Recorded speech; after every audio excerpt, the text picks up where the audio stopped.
Là, là, nous sommes en enregistrement.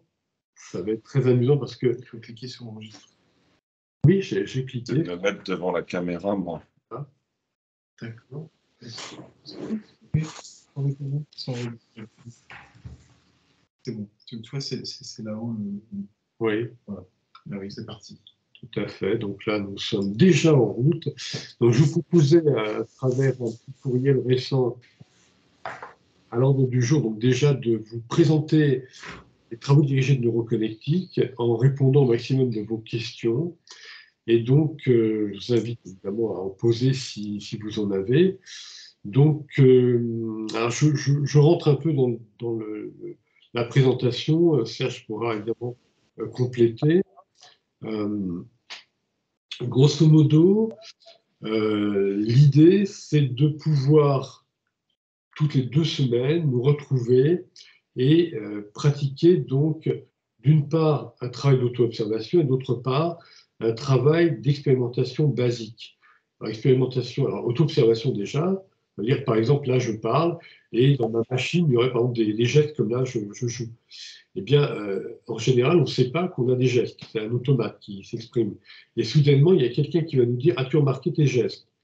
Alors, là, ce sera la neurofonction numéro 4, qui va être celle des mouvements corporels qu'on va travailler le 4e jour. Pardon. Donc, on va se dire que chaque jour de la semaine, on va travailler une neurofonction. Ça, ce sera le premier cours. Donc, la quinzaine de jours, on prendra rendez-vous. Et travailler une neurofonction, ça veut dire se dire « j'observe toute la journée tel ou tel mécanisme en moi ».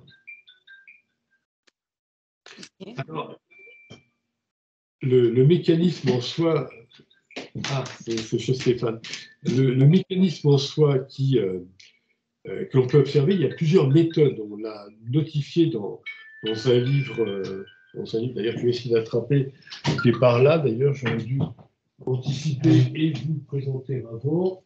Voilà, c'est ce livre-là, donc Neuroconnectique enseignement, qui a été publié en 2016 aux éditions universitaires européennes. Alors, il y a beaucoup de gens qui disent beaucoup de mal de ces éditions. Cela dit, pour pouvoir y entrer, il faut montrer qu'on a une validation universitaire. Ensuite, on a quand même un suivi. Et enfin, eh bien, il y a en plus, un petit peu comme un article qu'on publie dans une revue, une certaine somme à payer. Donc, c'est pour moi une édition bien. Mais bon, il y a des gens toujours qui ont des problèmes psychiatriques qui essaient de dire que tout est mal. Donc, parenthèse sur l'éditeur. Mais cela dit, eh bien, dans ce livre, on a essayé d'exposer beaucoup d'idées, à savoir précisément ce que je commençais à vous dire. La présentation donc du cours, c'est au début une première séance de travail dirigé avec dedans donc, 7 neurofonctions, 7 jours de la semaine. Évidemment, on aurait pu en prendre d'autres, mais on a pris celle-ci de manière aléatoire. Alors, je me présente aussi un peu comme Johann Gregor Mendel quand il invente la génétique. Il travaille avec des petits pois, et puis quand ensuite on en est maintenant, un siècle plus tard ou un siècle et demi plus tard, à travailler la génétique à travers le génie génétique, ben on va dire oui, mais là c'était vraiment des balbutiements.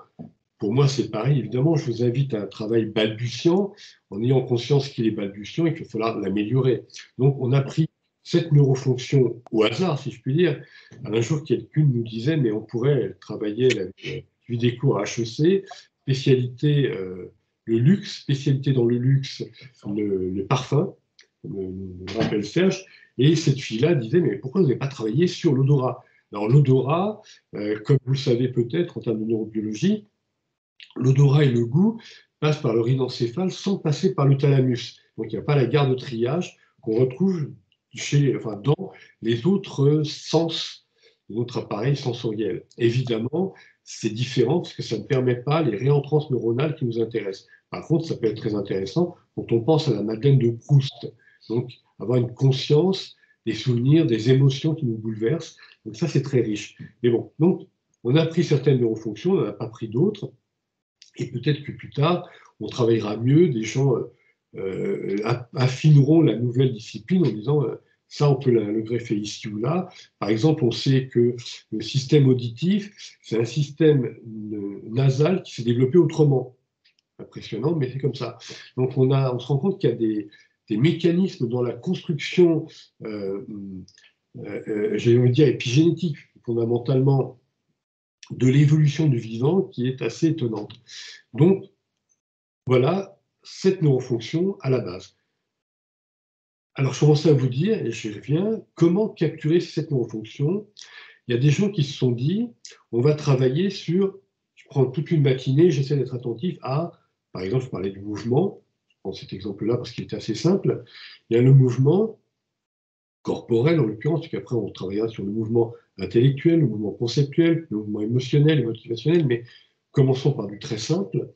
Et donc le mouvement, et je peux me dire, tiens, je prends conscience que j'ai un mouvement, mais j'en prends conscience peut-être parce que j'ai pu le stopper, peut-être parce que ce mouvement, il est aussi cadré, je dirais.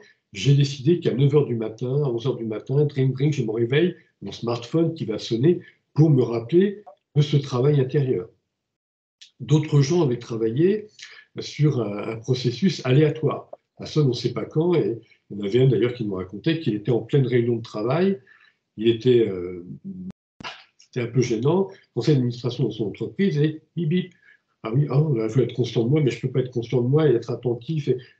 C'est assez interpellant ce qui se passe parfois, mais voilà à peu près le schéma global. Par ailleurs, donc je reviens là. Mais tout ça, on en reparlera petit à petit, rassurez-vous, ce sera relancé, redit et expérimenté, et donc dit plusieurs fois selon vos expérimentations, enfin, de base, aux uns aux autres. Et comme je disais, le fondement, c'est l'auto-observation. Et l'auto-observation en 2 temps. Alors pourquoi tous les 15 jours? Là, on travaille sur un élément qui est aussi dans le livre que je viens de vous citer, donc sur le neuroconnectique enseignement, à savoir que dans ce qu'on appelle la théorie de l'apprentissage, on s'est rendu compte, ça fonctionne sur des fourmis, ça fonctionne sur des souris, ça fonctionne sur des grands singes comme nous, sapiens. Nous apprenons quand nous dormons. Nous apprenons quand nous n'apprenons plus. C'est paradoxal, mais c'est comme ça.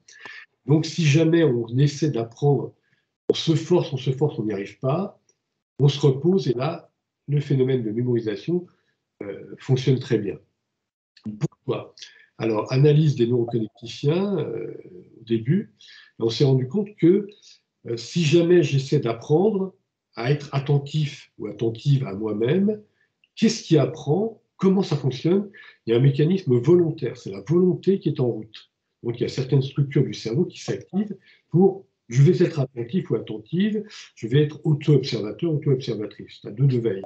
Mais ce qui devient intéressant, c'est que parfois, je passe une semaine, comme je vous le disais un petit peu avant, avec 7 neurofonctions que j'essaie d'observer chaque jour, celle-ci, celle-là, celle-là, celle-là, mais j'arrive pas. J'arrive à la fin de la semaine, je suis très très en colère. Ah, j'ai pu être absente toute la journée, j'étais pas dans moi-même, ou j'étais absent à tel moment où je voulais justement être concentré, ou bien j'ai eu 3 rappels dans toute la journée. J'ai presque aucune information sur comment ma machinerie biologique et psychologique fonctionne, donc on va travailler dessus. Et voilà que la semaine suivante, on recommence les mêmes attentions portées sur les mêmes 7 neurofonctions, et là, surprise, on commence à réussir. Pourquoi? Parce qu'on est plus sur un mécanisme de volonté, mais sur un mécanisme d'intentionnalité. Donc c'est plus le percute, c'est j'englobe le tout. C'est pas les mêmes réseaux, c'est le précurseur par exemple qui fonctionne, ce sont pas les mêmes réseaux neuronaux. Et donc là, on retient, là, on réussit, là, on est présent à soi-même, on présente, et là, on arrive justement à auto-observer. Et ensuite, alors, on peut passer à la suite du programme. La suite du programme, quand on a plusieurs paramètres, je disais par exemple les mouvements. Et entre 2 mouvements, il y a des postures. Et quand on arrive à observer en soi-même les mouvements et les postures, donc on est neurofonction 4, neurofonction 5, on en reparlera, eh bien, ce qui devient intéressant, c'est de pouvoir réaliser à quel point il est possible de jongler de l'une à l'autre et donc, à un moment donné, de connecter l'attention portée à l'une et à l'autre. Donc, je peux être attentif ou attentive au mouvement de la bestiole, de l'animal dans lequel je me réveille chaque matin, et attentif ou attentive aux postures qui sont la marque de cet animal-là. Ce qui permet plus tard d'arriver au stade 3 de veille, on va modifier nous-mêmes librement. Au début, c'est une copie, c'est un entraînement, mais au bout d'un moment, la liberté apparaît, modifier les programmes, les sous-programmes. Voilà, je vous ai un petit peu présenté le tout, je ne sais pas si Serge, tu veux rajouter. Oui, alors je vais juste revenir sur les moments que vous allez consacrer à ce travail de neuroconnectique. Et je voulais ajouter que ces moments au début, il faut que ces moments soient des moments assez calmes pour pouvoir. Et ensuite, on va travailler crescendo.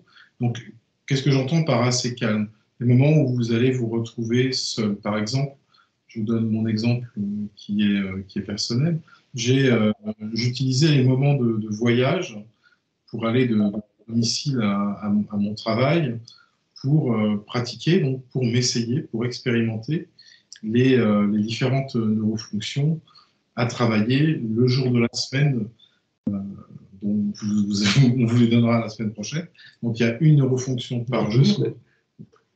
Dans 2 semaines, il y a une neurofonction par jour à travailler. Et donc, c'est des moments vraiment, au début, calmes. Donc là, j'ai Josiane, une amie qui prend aussi des cours de neurocognitive et qui n'est pas dans ce groupe. Elle, je lui ai conseillé de travailler le matin, c'est une retraitée, je lui ai conseillé de travailler le matin lors de son petit déjeuner. Elle est seule, et donc corporellement, parce qu'on va commencer par les travaux sur les neurofonctions corporelles, et donc corporellement, elle va s'entraîner pendant son petit déjeuner. Voilà, c'est pour vous donner des idées sur ces plages que vous allez consacrer à la neuroconnectique. Donc, il y a aussi la décision. C'est une décision que vous prenez de consacrer donc un temps à cette discipline. C'est donc une décision envers vous-même. C'est une prise de conscience. Je vais travailler pendant ces moments-là. Ça, c'est très, très important. Alors, coucou à Soum qui nous a rejoint. Soum, juste pour te dire, nous sommes filmés. Est-ce que tu acceptes d'être filmé? Je ne t'entends pas. Pour l'instant, je vois le... Tu n'as pas coupé le son. Tu as coupé le son, mais tu n'as pas... Oui, c'est bon? D'accord. Oui. Tous les autres ont dit oui, mais si quelqu'un dit non, il peut évidemment fermer sa caméra. Donc, je continue, j'en ai pour un... Ah d'accord, vas-y. Après, vous pourrez poser des questions, c'est ça que je dis. Et donc, ce moment qui sont ces moments que vous allez consacrer par une décision claire, nette, précise dans votre emploi du temps à ces expériences, crescendo, petit à petit, vous allez les amener dans votre quotidien. Mais ce ne sera pas tout de suite. Au début, c'est vraiment un moment qui est là pour vous, avec l'expérience. Donc, pour que vous puissiez en profiter pleinement pendant un petit déjeuner, 1 heure, un trajet, en lavant la vaisselle. Mais il faut prendre la décision. Hein. Il faut vraiment que c'est ce moment-là tous les jours. Alors le moment, comme je l'ai dit un petit peu avant, il peut être très variable. Hein. Il y a des gens qui ont même testé, puisqu'on est dans le groupe numéro 8. Dans les groupes d'avant, il y avait une notamment qui avait joué avec son téléphone portable qu'elle avait installé en mode, je l'ai dit il y a quelques minutes, mais je le redis, en mode variable. Donc soudainement, ça sonne, bip. Ah oui, c'est le bip là, c'est pour prendre conscience de moi. Alors aujourd'hui, on travaille sur, par exemple, je parlais de mouvement, on travaille sur la posture, on travaille sur la vision, par exemple. Eh bien, que vois-je? On va travailler sur la vision, évidemment. Alors, vos questions? Alors, moi j'ai une question. Donc, c'est vous qui définissez à chaque fois ce sur quoi on doit travailler et on travaille tous en même temps sur la même chose, ou bien on a éventuellement plusieurs options différentes et on choisit parmi ces options? Alors non, c'est très cadré parce que, évidemment, il faut pouvoir ensemble se retrouver en groupe pour pouvoir enrichir le groupe en expliquant « j'ai vécu ceci, cela ». Je vous raconte une anecdote, il y en a un qui va nous rejoindre, c'est Amaury, il est à London, donc en Grande-Bretagne. Il avait travaillé avec moi, avec nous, avec Serge et moi, dans le groupe numéro 4 ou le groupe numéro 3, donc il y a déjà quelques années.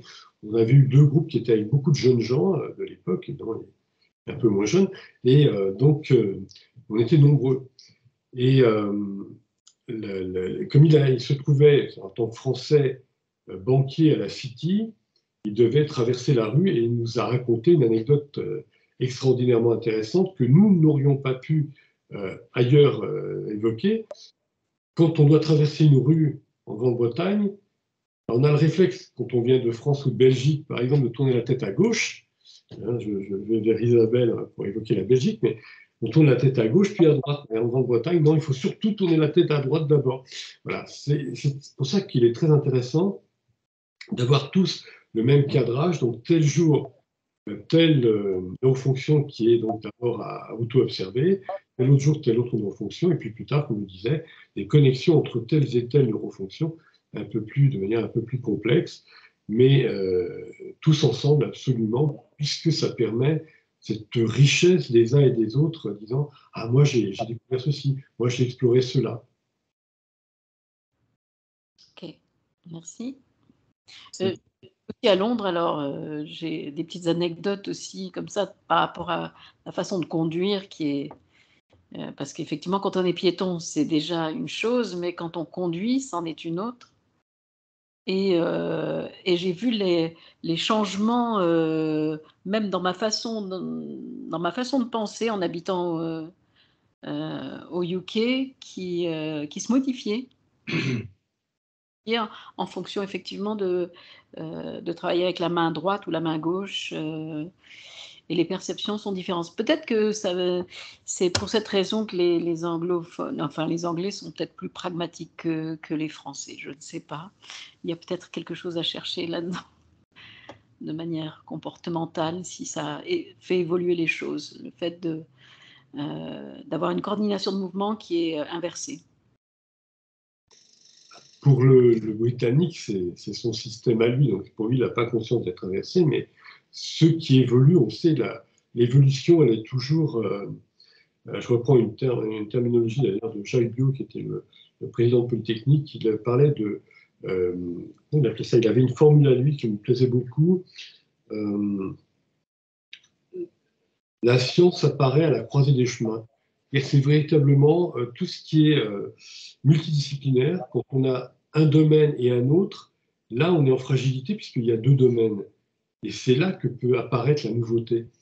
Et l'individu qui est dans un automatisme, c'est même pas qu'il est dans un automatisme, mais dès qu'il découvre un autre automatisme, c'est là toute la richesse des gens qui sont cosmopolites ou qui vont simplement immigrer d'un pays à un autre, leur tradition est une nouveauté. Et là, le cerveau est obligé de se promener entre les deux, et donc génère une intelligence nouvelle qui part de là. Donc c'est vraiment la cause, enfin la source de cette richesse. En l'occurrence, d'ailleurs, une petite parenthèse, ça peut être intéressant de l'évoquer là maintenant. Une grande découverte de la neuroconnectique, c'est que dès l'instant où j'essaie d'observer une fonction dans mon mécanisme, puis d'observer une autre fonction, en général, l'observation s'arrête d'un côté ou de l'autre. Alors, ce matin, par exemple, j'étais avec Stéphane ici présent, et on avait pratiqué donc une marche neuroconnectée. Donc, on marche dans une forêt, en l'occurrence, on marche vite, donc c'est musclé, et on discute. Mais on discute de façon, on va dire, musclée là aussi, c'est-à-dire des discussions profondes, intelligentes, voire même émouvantes. Donc on va travailler sur 3 domaines, corporel, intellectuel, mais aussi motivationnel. Et là, on s'aperçoit que souvent, la machine faiblit à un moment ou à un autre. Ça, j'ai testé plusieurs fois. Au bout d'un certain temps de marche, plusieurs kilomètres, je sais pas, 4, 5, 6 kilomètres, soudainement, on commence à fatiguer. Et là, on s'aperçoit, et je me souviens plusieurs fois, on n'arrive plus à parler intelligemment, on parle banalité, ou bien on ne parle plus. On se rend bien compte qu'on est passé d'un mode qui se voulait en double tâche à un mode monotâche. Une des 2 tâches qui fonctionne, soit c'est la tâche intellectuelle qui domine. Donc on est discuté, mais on ne marche plus. On marche très lentement. On est devenu papy et même. Ou alors c'est le contraire. On a la tâche corporelle, là, ça crapahute, mais alors intellectuellement, c'est sans aucun intérêt. Et ce qui est difficile, c'est de garder les deux. Mais quand on essaie de garder les deux, il y a une émergence darwinienne d'un nouveau moi-je, donc un nouveau réseau neuronal d'auto-référence, auto-identifiant, qui apparaît et qui, là, est justement le fondement d'une conscience autre que la conscience de l'automate. Et c'est ça qui nous intéresse, parce que là, on génère une nouvelle humanité, une humanité capable d'être consciente de soi-même et de l'autre. C'est beaucoup plus vivant. Je voudrais juste ajouter, la double tâche, c'est un passage d'une tâche à l'autre. Et ça va tellement vite qu'on a l'impression d'être dans les deux tâches en même temps. Et ça, c'est important ce que je vous dis, c'est vraiment un passage d'une tâche à l'autre. Donc, on ne cherche pas mentalement à être dans les deux tâches, on est juste là en train de vivre ce qui se passe en essayant de passer d'une tâche à l'autre. Et ça va tellement vite, je répète, on a l'impression d'avoir une seule tâche. Il n'y a qu'une seule tâche, il y en a deux. Alors, en effet, en 2004 ou 2005, j'avais eu quelques échanges d'Internet avec Étienne Quéclin, qui est un neurobiologiste qui s'intéresse à l'attention, et il m'avait écrit qu'il était absolument sûr de ce qu'il m'annonçait, à savoir que on a l'impression d'une simultanéité, mais ce n'est qu'une quasi-simultanéité. En fait, notre cerveau va très vite d'une tâche à l'autre. Mais attention, attentif à ci, attentif à ça, et ça nous donne l'impression d'être en double tâche. En réalité, il n'y a pas de double tâche fondamentalement en tant que telle, mais il y a une telle rapidité, c'est un peu comme un film de cinéma, il y a plein d'images, mais elles vont tellement vite qu'on a l'impression d'un film. Ce que je me demande, c'est s'il n'y a pas de pensée, il y a pourtant les 5 sens qui sont en prise avec le réel. Donc ça voudrait dire que les 5 sont présents dans un flux continu de présence, et que c'est seulement quand il y a la conscience mentale qui se focalise sur quelque chose que là, elle zappe par exemple de Louis à l'odorat, ou de l'odorat à Louis. Et donc, ça veut dire que c'est à partir du moment où la conscience mentale se met en route. C'est une question, hein, là-dessus. Tout à fait, Stéphane. En soi, alors justement, je te remercie parce que c'est l'un des grands arguments de ce qu'apporte la neuroconnectique en tant que nouvelle discipline à ce qu'on connaît déjà, notamment en psychologie cognitive, c'est que, en effet, quand on vit et quand on s'exprime, tout fonctionne. Alors, le fameux mythe de on fonctionnerait à 10%, c'est une mythologie. En réalité, on fonctionne à 100%. Seulement, et c'est là, en effet, Stéphane, ce que tu ajoutes, c'est l'attention que l'on porte, en revenant sur ce que disait Serge un peu avant, la décision de réveiller l'attention, donc les aires décisionnelles frontopolaires, qui s'activent. C'est-à-dire que, en règle générale, oui, dans nous-mêmes, tout est attentif plus ou moins mécaniquement à ceci ou à cela automatiquement.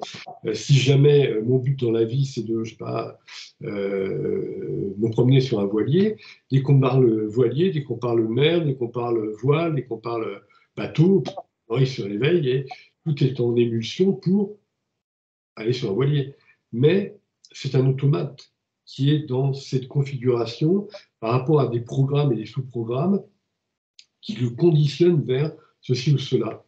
Alors, ce qui nous intéresse, c'est de pouvoir, à un moment ou à un autre, décider d'être justement attentif à soi-même, et à ce moment-là, on n'est plus pris, prisonnier de ces programmes automatiques, et on peut se dire, il n'y a pas que les voiliers, si je puis dire.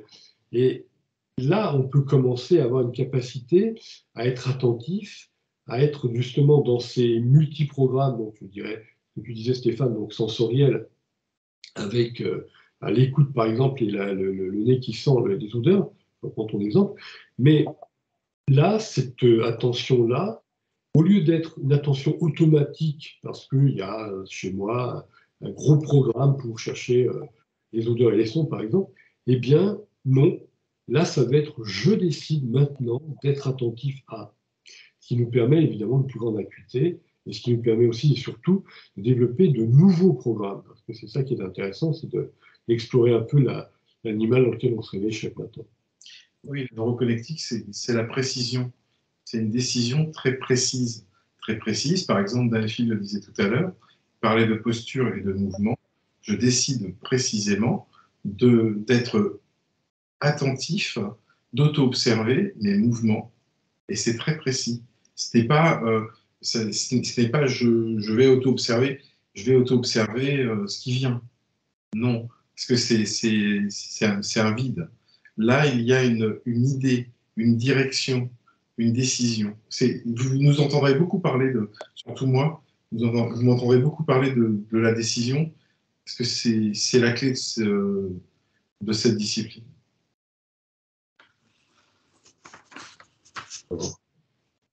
Vos questions, s'il en est? Aurélie? Non? Il n'y a pas de questions, moi. Isabelle, moi, j'ai su. Isabelle? Alors, la décision suppose conscience. Dans mon activité, ma question, c'est qu'est-ce que vous pouvez mettre en place ou qu'est-ce qu'on met en place en neuroconnectique pour toute la partie submergée?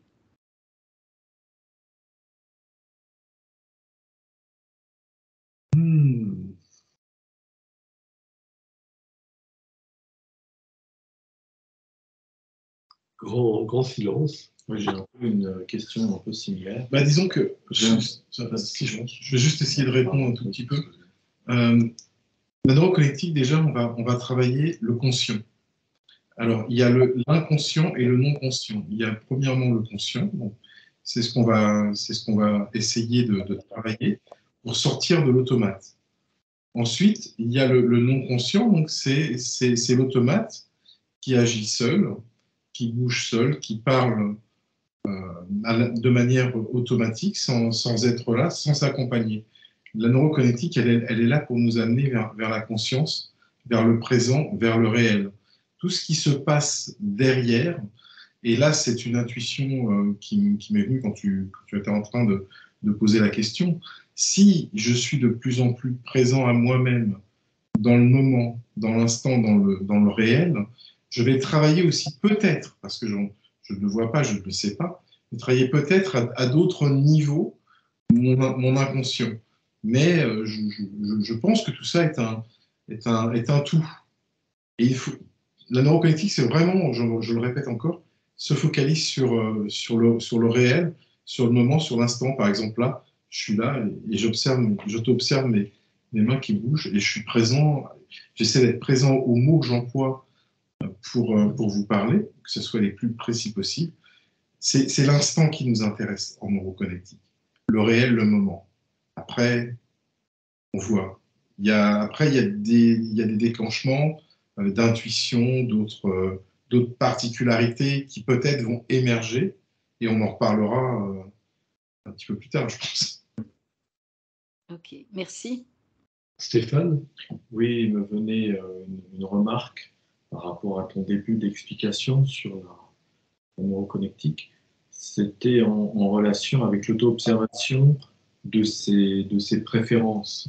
C'est-à-dire que finalement, ce qui se passe, c'est qu'on commence à sentir, prévoir les préférences de notre, pour reprendre tes termes, de notre biopsychomachine. Et ce que je me disais, c'est que la question, c'était plutôt, justement, est-on en mesure de maintenir une non-décision, c'est-à-dire une indétermination totale qui fait qu'il n'y a pas d'engagement de la conscience à droite, à gauche, en haut, en bas. Et donc là, on entre justement peut-être dans la question du subconscient, je ne sais trop quoi, qui est à la lisière, qui n'est pas dans les mots, qui n'est pas dans une direction particulière. Voilà. Je ne sais pas ce que tu vas faire sur ce ça reprend ce que Delphine a dit tout à l'heure, c'est-à-dire qu'il il a choisi 7 neurofonctions. Donc on aurait pu, il disait tout à l'heure, on aurait pu en choisir 10, on aurait pu en choisir 12. Mais pour l'instant, on en a choisi 7. Et comme Nancy le disait, peut-être que d'autres vont enrichir la discipline avec de nouvelles neurofonctions, l'odorat, le goût, par exemple.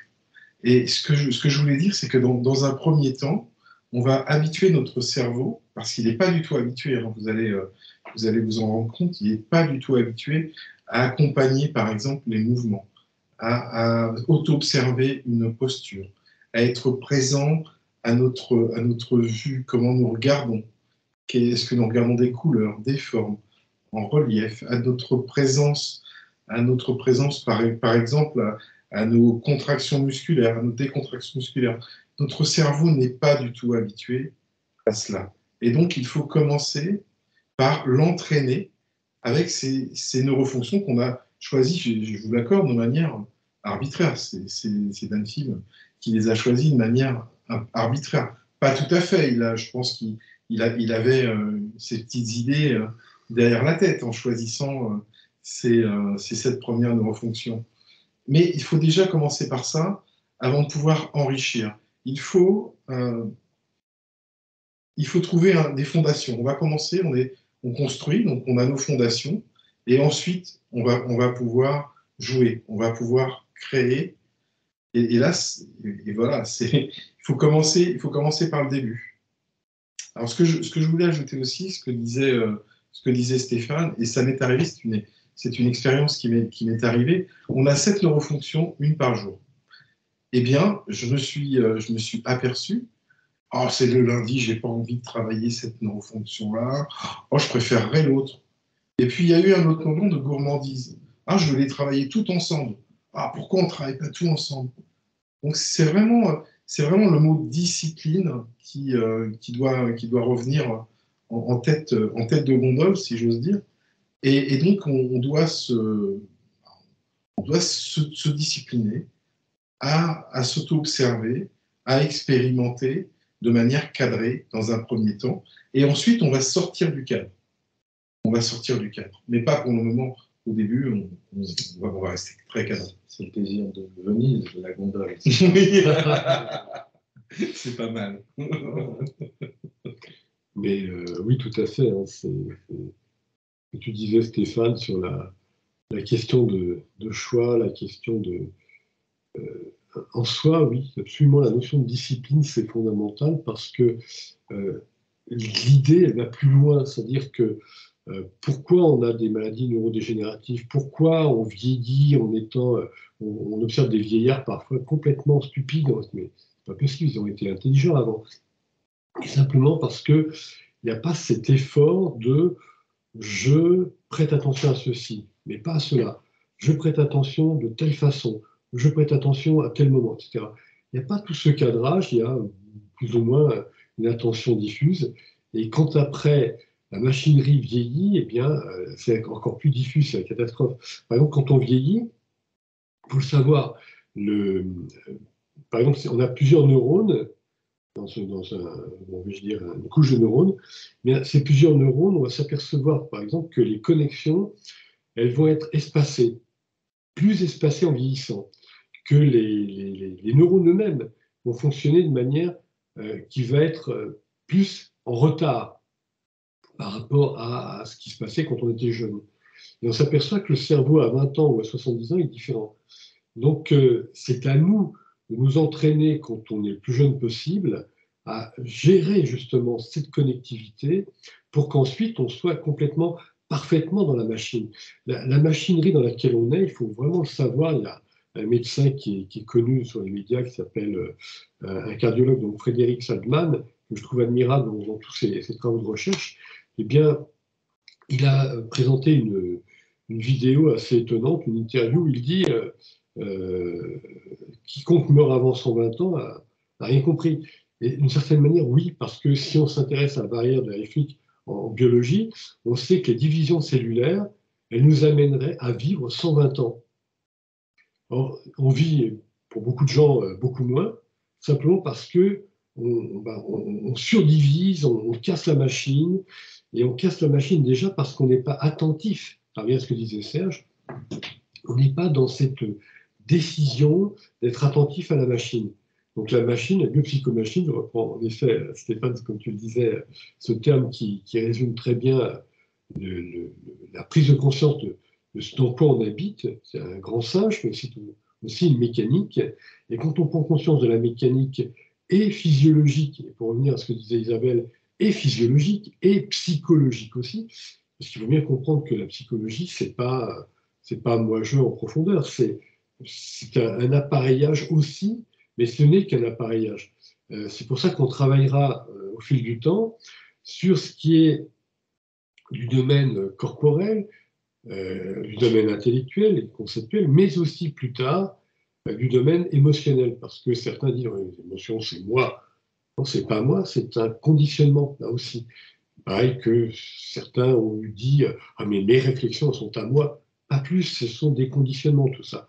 Et justement, ce qui est important, c'est le moi qui émerge darwiniennement dans tout cela, qui peut librement prendre conscience de voilà ce que c'est que mes conditionnements, et voilà ce que c'est que moi, non conditionné, ou du moins, alors je reviens un peu sur la question de Stéphane, oui, un moi qui soit pas prisonnier des conditionnements. Alors évidemment, en effet, on se dit j'ai envie d'être libre, et on s'aperçoit qu'on est dans un automatisme un peu moins automatique, mais qui est quand même un automatisme. Donc ça prend beaucoup de temps pour se désautomatiser. Question de Laurent, oui. Oui, alors revenons sur ce que tu viens de dire. Est-ce que la réaction vive, ce qui est normalement quand on ne se maîtrise pas très bien, est-ce que ça c'est mieux de maîtriser ses émotions et réfléchir avant de répondre, ou est-ce que en faisant la réaction vive, qui est souvent, surtout au monde du travail, pas nécessairement la bonne réaction, est-ce qu'on est en train d'être naturel? Est-ce qu'on doit maîtriser nos émotions? Ça serait ma question. Alors, c'est une question multiple. Disons que plutôt que de maîtriser ou contrôler, l'objectif de la neuroconnectique, c'est d'abord d'habiter. Pourquoi? Parce que, alors là, je voudrais référer d'ailleurs à un livre récent d'ailleurs, un livre récent où plusieurs d'entre vous ont collaboré, donc ce livre-là. Et dans ce livre-là, eh bien, donc les divers collaborateurs, dont Aurélie ici présente, et Aurélie a travaillé sur la notion de concept. Et les neurones de concept nous amènent à comprendre, surtout telle qu'elle l'a proposé, et de façon extrêmement, je dirais, pertinente, de se dire, une grosse question, pourquoi il y a quelqu'un en moi qui n'accepte pas de comprendre un concept? Là, on touche aussi justement à l'inconscient, du moins au non-conscient, comme le précisait Serge. Et c'est une grande question, c'est-à-dire, parfois, il y a un geste ou une parole maladroite ou un énervement, que sais-je, dans notre machinerie, mais il ne s'agit pas de se dire je vais le maîtriser, je vais le contrôler. Il s'agit déjà de l'habiter, c'est-à-dire ça a lieu, je me réveille dedans, je prends conscience que oh là là, ah bah tiens, ma machine est en colère, ah bon, et je prends conscience de la colère, cette colère-là, dans ce moment-là, de cette façon-là. Et c'est après seulement que je pourrais envisager peut-être de maîtriser la colère ou d'avoir des jeux sur la colère. Par exemple, ça m'est arrivé, ça vous est peut-être pas arrivé, mais vous êtes en colère avec quelqu'un, justement c'est une colère consciente. Vous savez qu'il faut bouger ce quelqu'un absolument.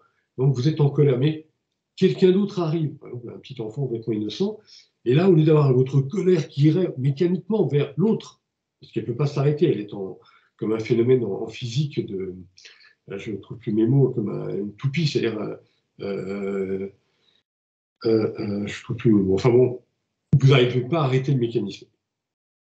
Et bien là, vous stoppez le mécanisme, vous offrez un grand sourire au petit enfant et vous reprenez votre colère avec l'autre. C'est ça qui devient intéressant, c'est de pouvoir habiter dans la machine. Et donc, Laurent, pour te répondre, la maîtrise est extrêmement importante, oui, mais d'abord, observer ce qui se passe. Alors, je vous donne un exemple d'ailleurs très concret.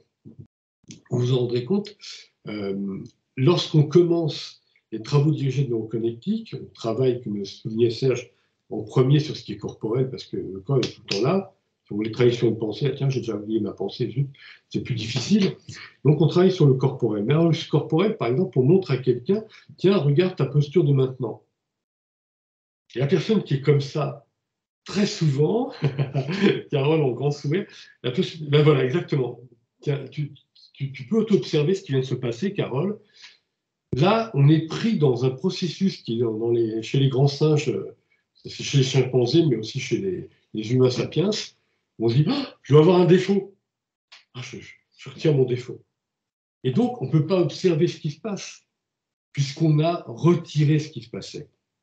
Et donc, les premiers travaux dirigés de neuroconnectique vont vers l'effort d'observer vraiment, sincèrement, comme si on observait quelqu'un d'autre, comme si on se réveillait un habitant dans la machine, dans le robot. Je suis un habitant dans le robot.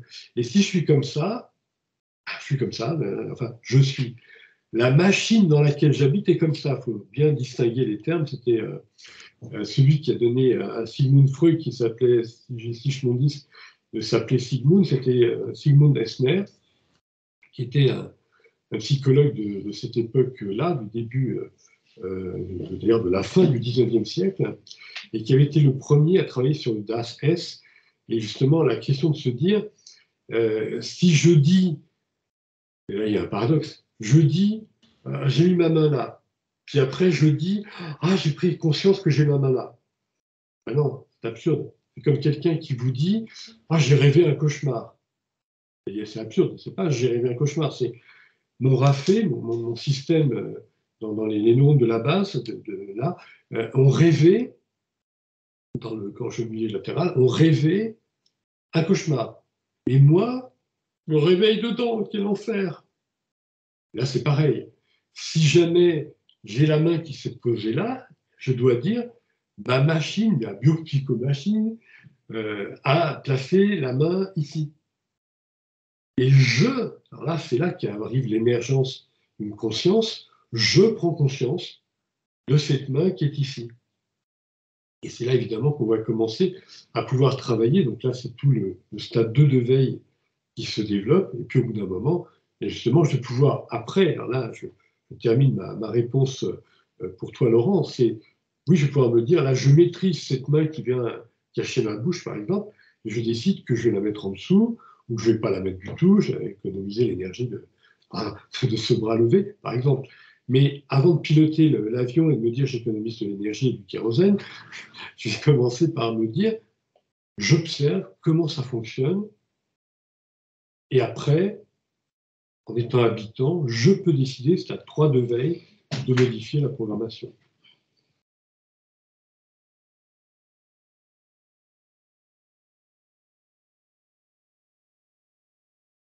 D'autres questions? Constantin?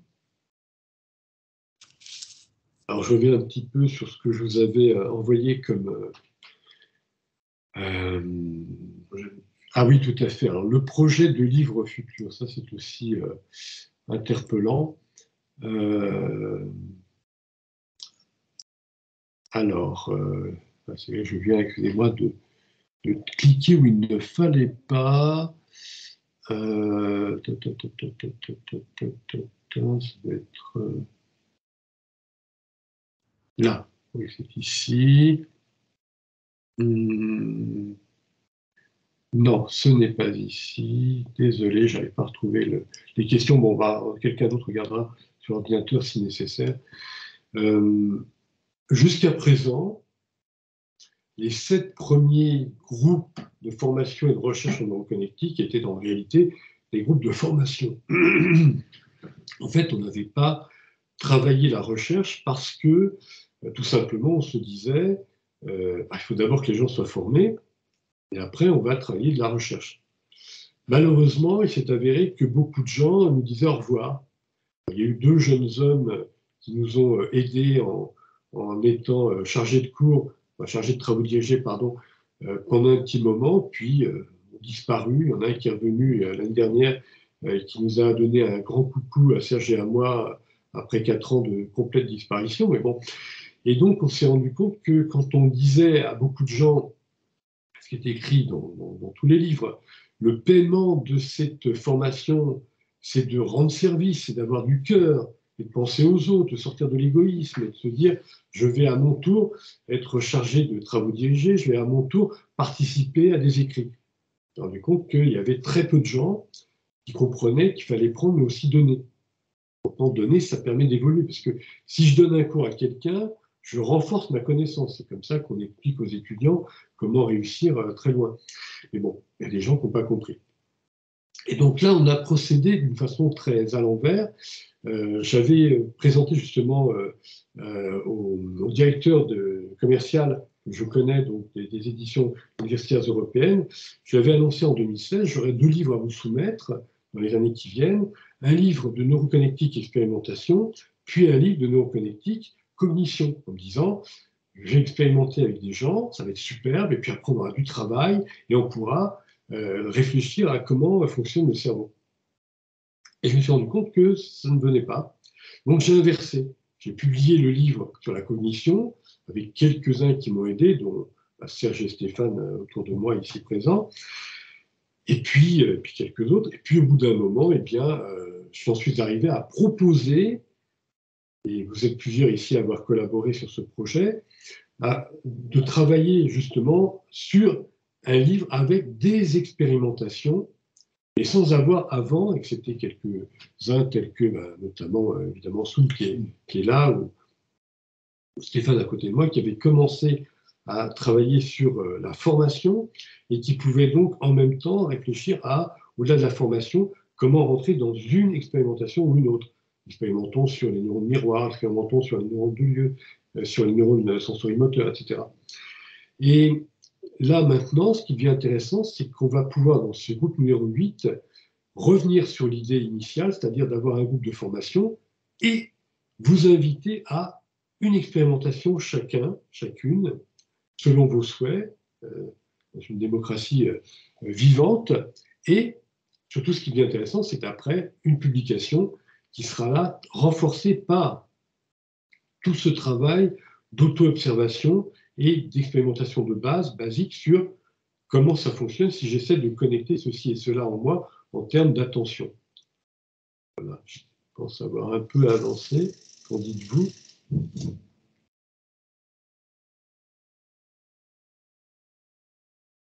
Ça me plaît bien, cette idée. D'accord. Alors, j'observe une Aurélie qui tousse, mais joyeuse. J'ai vu un Constantin en grand sourire et validant du chef ce que venait de dire Isabelle.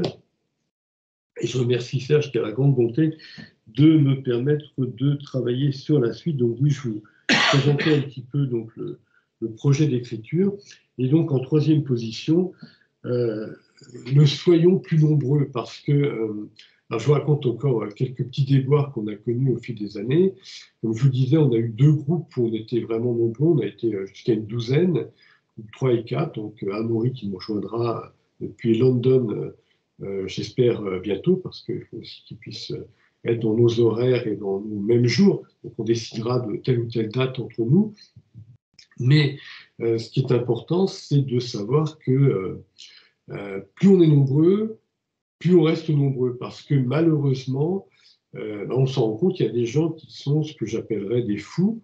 Je prends des termes modérés, mais que je considère comme réels. S'il y a une connexion établie entre mes neurones de la décision et mes neurones de l'action, donc ce qui est le présent puis le futur, ce qui devient peu à peu le passé et le présent, eh bien, je dis je suis dans un groupe et je suis dans le groupe. Alors, je ne peux pas y être tout le temps. Par exemple, Carole qui m'expliquait, Mélanie, ma fille, serait intéressée, mais c'est pas possible. Isabelle qui me disait, Tom, mon fils, il risque d'être pris comme ci, comme ça. Et là, j'ai eu Leïla qui me parlait récemment, qui me disait, ça m'intéresse beaucoup, mais et pour mon mari et pour mes fils, mais nous, on n'est pas sur les mêmes horaires. Et Soum aussi qui m'a expliqué le contraire, c'est-à-dire moi, je préférerais plutôt que ce soit plus tôt, avant 20h, et là, ce serait plutôt après 21h. Et là, la solution, c'est de filmer et de permettre à chacun d'attraper des moments. Et évidemment, vous l'avez compris, la richesse d'un groupe, c'est que chacun arrive avec son vécu. C'est humain, c'est chaleureux. Et en plus, c'est intelligent parce qu'on aura tous pensé ceci, cela, mais pas celui que tel ou tel nous apporte. Et en même temps, ça crée une cohésion d'amis qui se retrouvent 20 ans ou 30 ans plus tard en se disant « Ah, tu te souviens à cette époque-là ?» Donc, c'est extrêmement chaleureux, extrêmement sympathique. Or, comme on sait que malheureusement, il y a des gens qui sont ce que j'appelle des fous, c'est-à-dire psychiatriquement, ils n'ont pas compris qu'il faut être stable le plus possible dans l'affirmation de « je viens à un rendez-vous », même si, comme je viens de le dire, on est souple, il y a des moments où ce n'est pas possible. Eh bien, on a un groupe, puis soudainement, « Ah, moi, je ne peux plus venir. Ah, moi non plus, puis moi non plus. » Et alors là, c'est la bérésina, parce que quand il y en a 3-4 dans un groupe de 8 qui disent soudainement « Ah, moi, je ne peux plus. Ah, bah, moi non plus. Ah, bah, moi aussi, je ne peux plus. » Et puis là, on se retrouve à 3-4, jusqu'au moment où on se retrouve à 1 ou 2. Ça a été le cas d'un groupe où il y avait justement Stéphane et Soum qui sont ici présentes, où Serge et moi, on a dit, bon, on arrête parce qu'un groupe à 2, c'est pas très bien. Simplement que le groupe qui revient après, groupe numéro 8, eh bien, c'est quand même 4 ans plus tard. Donc, essayons de rester constants, de rester présents, même si on ne peut pas de temps en temps. Et d'ailleurs, parenthèse, je me tourne vers Aurélie, donc j'ai reçu un message, alors, tu es peut-être au courant, je ne sais pas, donc il y a Emma Noémie qui nous quitte. Bon, on ne peut pas. Un peu triste, mais bon, elle n'était pas très liseuse. Hein. Je lui avais envoyé le texte de Soum, elle m'avait avoué, oui, j'ai lu le résumé. Ah. Mais par contre, Clara nous quitte, mais avec des mots très gentils. C'est-à-dire, elle nous quitte parce qu'elle a une problématique. Je vais le lire parce que même si on est dans l'histoire, mais c'est très joli. Alors, est-ce que je trouve tout de suite exactement toujours le problème? Alors, juste un tout petit instant, excusez-moi. Voilà. Donc, Clara. Voilà. Donc Clara, voilà, bonjour. Je vous remercie pour votre mail ainsi que le précédent. Cependant, suite à de récents changements dans mon projet professionnel, je ne pourrai finalement pas participer au projet. Je ne pourrai pas y consacrer suffisamment de temps tel que je le souhaiterais et j'ai malheureusement des priorités qui m'empêchent d'introduire de nouveaux projets pour l'instant. C'est intéressant de souligner pour l'instant. Je m'excuse pour ce revirement tardif de décision. Là, on n'est pas dans un cas psychiatrique, on est dans quelqu'un qui a conscience que c'est un revirement et en même temps, pour l'instant. Je souhaite cependant à ce projet une excellente continuation et espère un jour pouvoir le lire. Voilà. Ça, c'est un très joli mail qui mérite qu'on la tienne informée, évidemment, avec beaucoup de gentillesse et qu'on se dise qu'elle va peut-être nous rejoindre. Ce que j'avais dit d'ailleurs quand il y avait un souci avec Tom et Sephora au niveau d'Isabelle, qui était au Canada, donc à ce moment-là, tous les deux, donc deux jeunes gens qui ne pouvaient pas, mais si ce n'est pas tout de suite, il y en a qui peuvent nous rejoindre. On l'a travaillé dans le passé, on a eu 2 groupes d'ailleurs, où avec beaucoup de gentillesse, on a pris des jeunes gens qui arrivaient sur le tard, et on leur a dit, on va vous donner du cours en accéléré, donc que ce soit toutes les 2 semaines, c'est toutes les semaines. Évidemment, on n'a pas le principe pédagogique que j'évoquais un petit peu avant, donc de volonté, intentionnalité, mais on a au moins l'expérimentation qui avance et qui permet de rejoindre le groupe.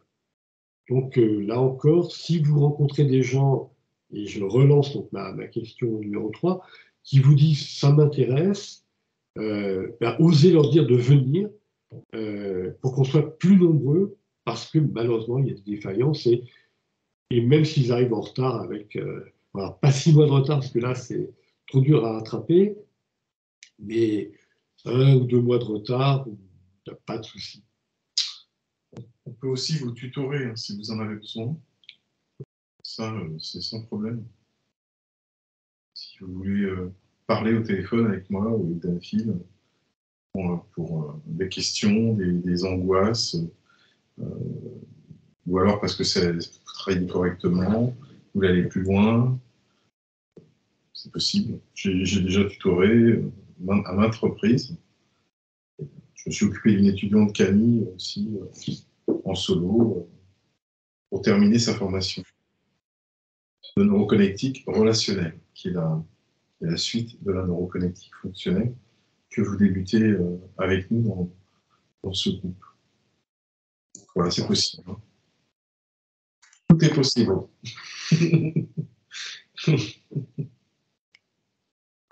Comme le disait Anne-Fille, c'est de la générosité et moi je suis là pour que cette générosité, eh bien, elle puisse se transmettre, hein, et elle puisse nous permettre d'avancer. Et moi, j'ai beaucoup évolué avec la neuroconnectique, donc je le souhaite à tout le monde et je suis là pour que ça passe vers d'autres cerveaux. Alors, d'autres questions ou bien on attaque Non, tu as tout dit. Je viens de vérifier. D'accord. Juste un détail, petit détail. Ah, je vois Laurent et j'entends Stéphane. Donc, petit détail, puis je vous laisse la parole à tous les deux. C'était par rapport à Carole, donc c'était le paramètre numéro 5, c'était apparemment, il n'y a pas eu la foule, contrairement à l'humour que j'ai pris en marquant la foule a répondu dans la fameuse question pour le mois de novembre, ce serait peut-être la séance numéro 3 ou numéro 4. Bon. Et qui préférerait le 23 ou qui préférait le 24 novembre. Donc j'en ai que 2 qui m'ont répondu, c'était Soum et Serge, pour m'expliquer plutôt le 24. Parce que le 23, je peux pas, le 23, je peux pas non plus. Donc, à vous la parole, et puis après, on redonne la parole à Laurent et à Stéphane. Alors moi, pour le 24, c'est possible. Enfin, je serai à Paris. Je pars en Inde le 25, normalement. Donc le 24, je peux être à Paris. Alors, moi, je reviens le 24 du Japon. C'est magique. Alors donc, on pourrait avoir... Je ne sais pas à quelle heure j'arrive, mais je pense que je serai complètement déphasé. Mais peut-être que ça tombera bien, finalement. Alors, on a Maïvan Adeska. Tu demandes à quelqu'un qui est tombé... J'ai pas encore appris le japonais. Hein. Ah d'accord, ça veut dire quel est ton nom. Et c'est intéressant parce que quand tu tombes dans l'escalier, on te demande ton nom pour savoir si tu te rappelles un peu qui tu es. Donc c'est un peu ça, donc ce sera la question à te poser quand tu reviendras du Japon. Parles-tu encore français? Oui. Voilà. Donc blague à part, donc j'ai noté, donc on a... 24, ça serait bien, mais il faudrait être sûr que je sois arrivé, en fait, c'est pour ça. Je vais regarder les horaires de mon avion. Donc je marque Constantin en interrogation. Ça va, Donc Isabelle, a priori, en chair. Normalement, je devrais pouvoir être effectivement là en chair. D'accord, Serge en chair. Carole en chair, elle sera là, puis. Soum, il me semble que Soum m'avait dit que c'était, enfin m'avait écrit que c'était bon, c'est ça, oui, oui. Donc en chair aussi. Non. C'est pour la date du 24 octobre ou du 24 novembre? C'est novembre. Novembre, Soum. Novembre. Non, novembre, je serai sur Skype, je ne serai pas en France. Ah oui, d'accord. Alors dans ce cas-là, je note, ça c'est marqué chair. Voilà, Skype. Soum, Skype, ok. Dans la foulée, Stéphane. Oui, le 24, c'est quel jour? Un vendredi. Oui. D'accord. Laurent dans la foulée. Oui. D'accord. Alors, comme Aurélie maintenant a quitté l'Orient et est arrivée à l'Occident, C'est pas mal. serais-tu avec nous ici dans le salon jaune? Je pense que je serai par Skype, mais j'ai pas encore mon planning. Ah, d'accord. Alors là, donc, on avait 2 questions, une de Laurent, une de Stéphane. Donc, Je n'avais pas de question. J'ai juste bougé ma chaise. c'est une suggestion. Bon, alors c'était un...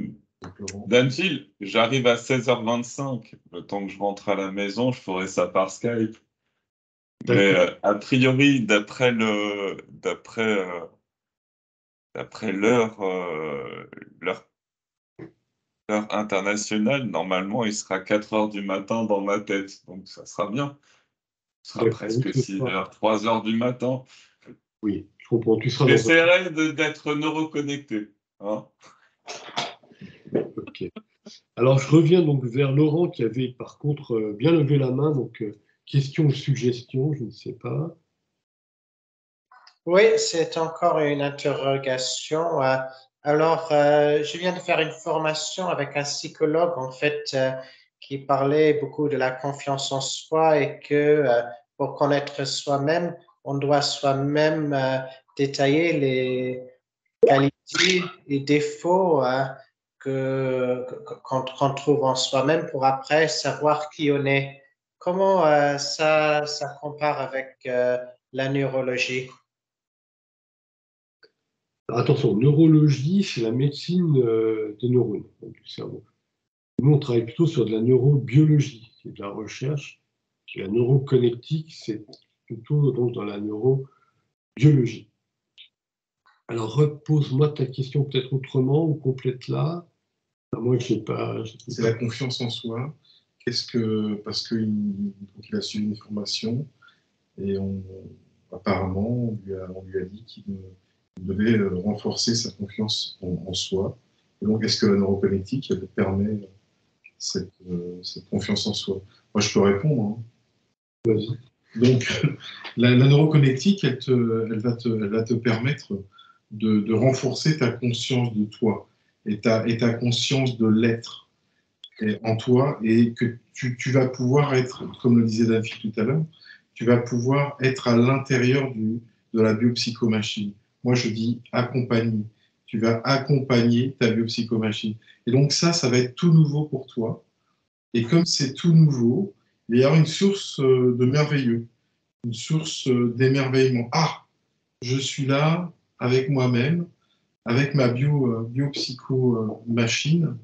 Et il va y avoir une forme de confiance en toi qui va arriver. Je n'étais pas du tout habitué à parler comme je parle à beaucoup de gens devant moi, en essayant de trouver des mots, en essayant d'être là. Je prends confiance au fur et à mesure parce que j'ai affiné ma biopsychomachine, parce que j'ai affiné donc, ma manière de parler, parce que j'ai renforcé ma décision, parce que c'est une musculation.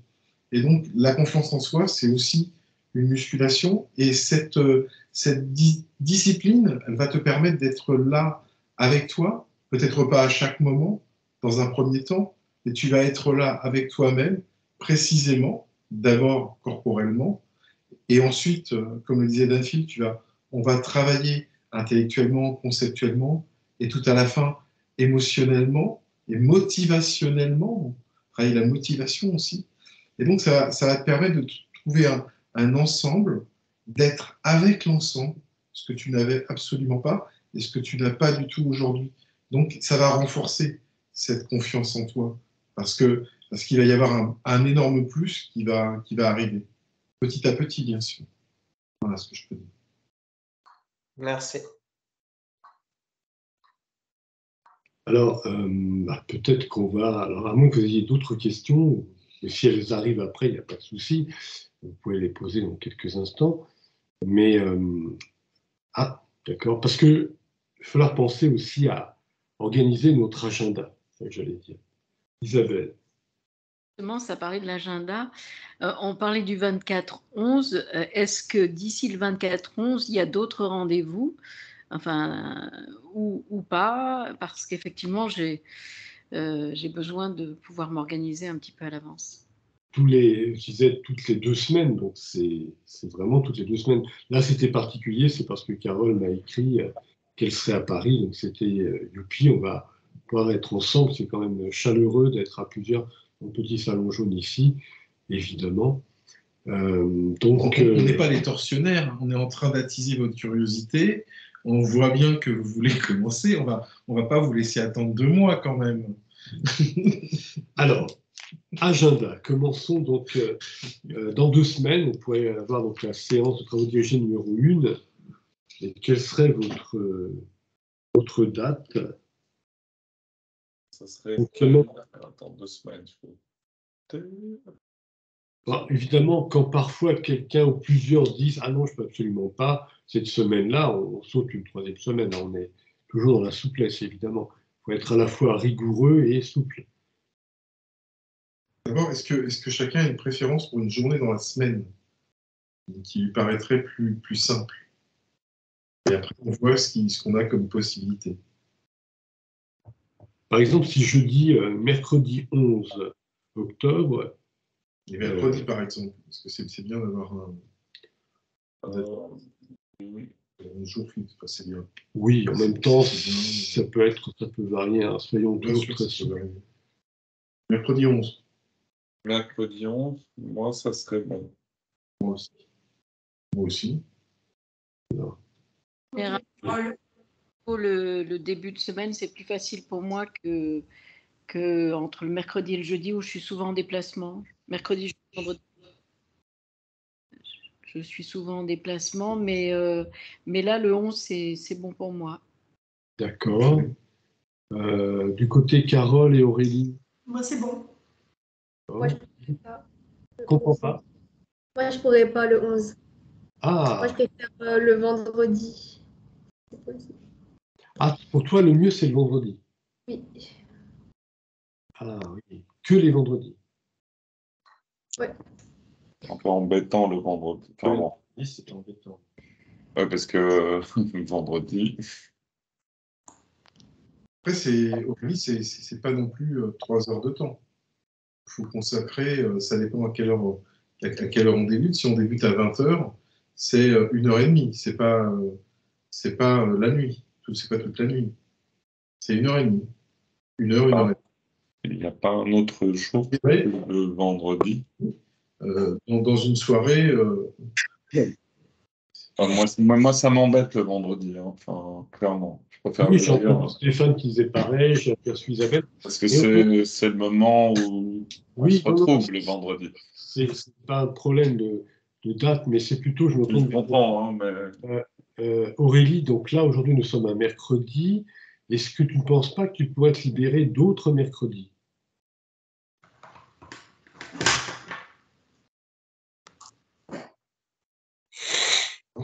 Pas à 17h. Non, ça peut être un vendredi une fois de temps en temps, mais c'est pas tous les vendredis, par contre. Oui, on pourrait jouer comme ça. C'est juste, voilà, si ça arrange quelqu'un, c'est toujours envisageable, mais pas tous les vendredis. Idem pour moi. Ah, je vois Aurélie dans sa mécanique et ça me rappelle tout ça. Non, mais... Ils sont tous contre moi, c'est terrible. Ils veulent pas du vendredi. Alors, pourquoi pas à chaque fois un nouveau jour de la semaine? Non, mais c'est pas terriblement de jouer avec les jours, c'est plutôt... Mais c'est ça, finalement, en fait, ça dépend de chacun d'entre nous, la semaine qu'on va choisir. Donc, peut-être cette semaine-là...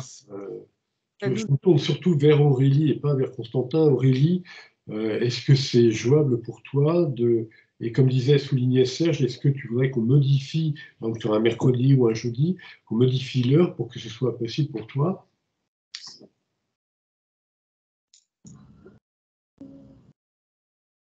Ou sinon, le jeudi soir.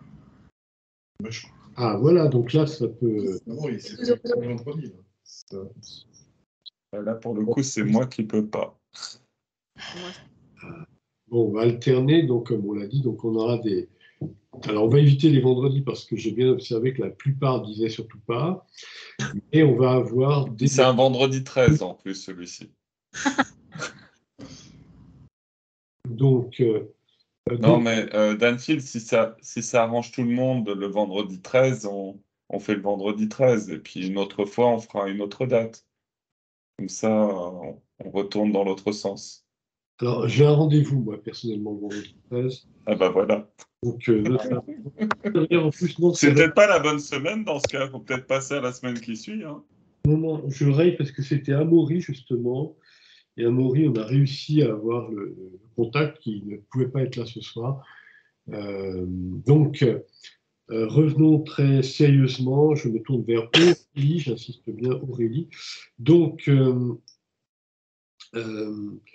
est-ce que, alors Aurélie, les jeudis, tu dis que ce serait possible, à quelle heure? Heure du matin? Aurélie, s'il te plaît. Si c'est le soir, c'est 20h, si c'est le soir. 20h, c'est toujours le soir.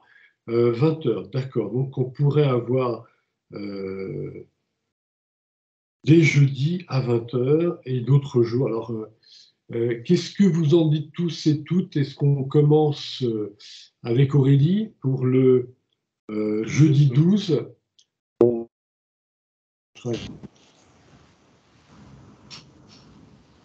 Dites-moi les uns les autres. Moi, je pourrais pas le jeudi. Aucun jeudi de la semaine. Enfin, aucun jeudi de la semaine, je veux dire. Aucun jeudi chez Carole, Oui, parce que d'accord. moi, je suis déjà engagée sur d'autres projets, donc.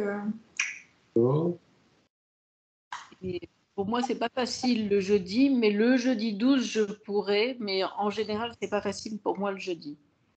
Eh oui.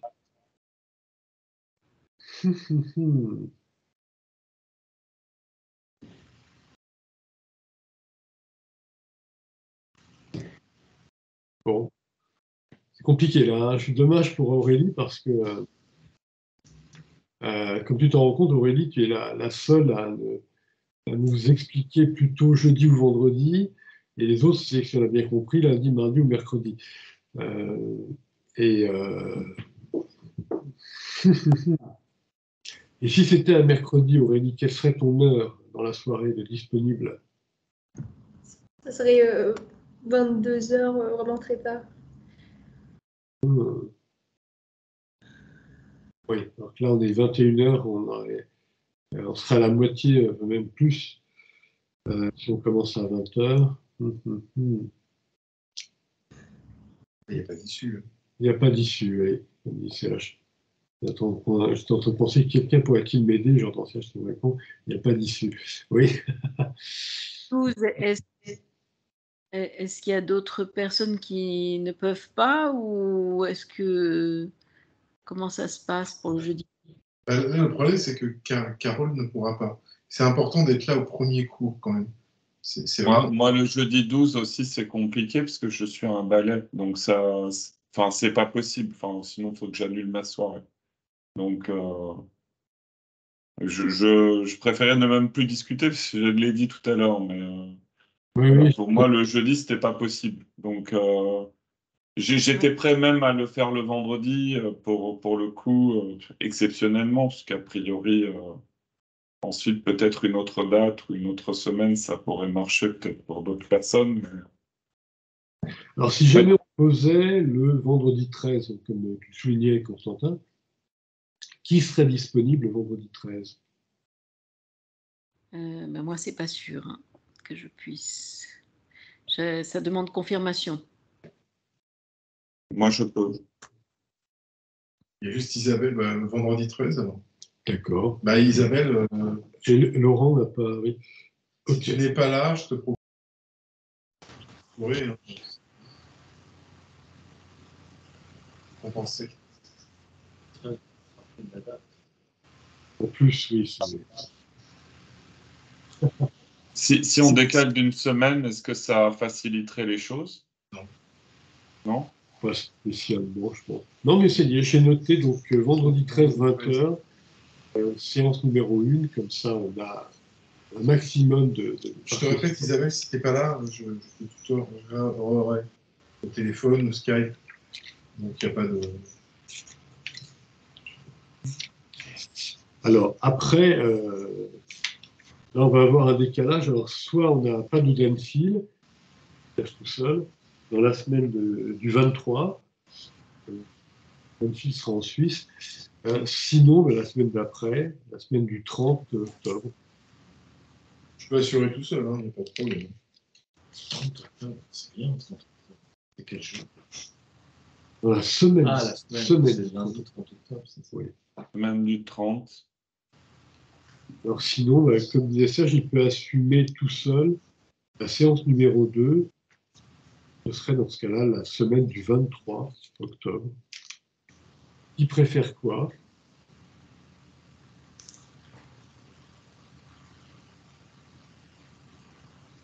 Moi, je m'adapte. Oui, c'est pas intéressant.